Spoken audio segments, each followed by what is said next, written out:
children. Welcome, dear explorers, to the Island of Knowledge. Have you ever woken up in the morning and suddenly understood something that seemed difficult the night before?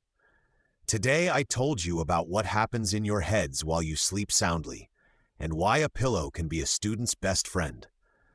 I invited you to join me on a journey into the land of dreams to discover the secret of effective learning. At the bridge of thinking, I met a toucan and a bat.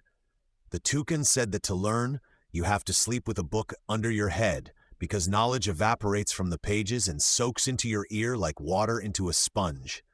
The bat thought that snoring was the most important because the vibrations shake the head so much that all loose thoughts fall into place like blocks in a box.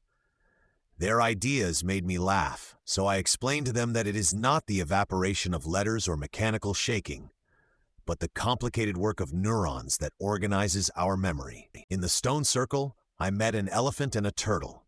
The elephant told how he learned the way to a new watering hole, and only after a nap remembered every turn as if someone had arranged a map in his head.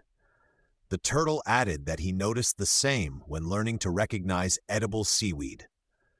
After a night's sleep, he knew exactly which were tasty and which were bitter, even though they confused him in the evening. I confirmed these were excellent examples. Sleep works like a librarian who organizes and places new information gained during the day on shelves. By the Bay of Phenomena, I met a black panther and a capuchin monkey. I decided to test their knowledge and asked what they knew about the role of sleep in learning.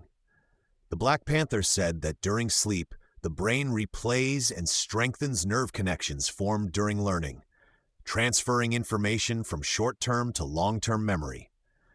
The capuchin added that sleep also helps clear the mind of unnecessary information, making room for new knowledge. So staying up all night before an exam is worse than getting enough sleep. I praise them for their great knowledge because understanding this mechanism is the key to smart learning. Dear researchers, today we learned that sleep is not a waste of time, but the most important part of learning. We understood that it is at night when our brain works hardest, so that we are smarter in the morning and remember new things better. I hope from now on you will treat your beds like secret knowledge laboratories.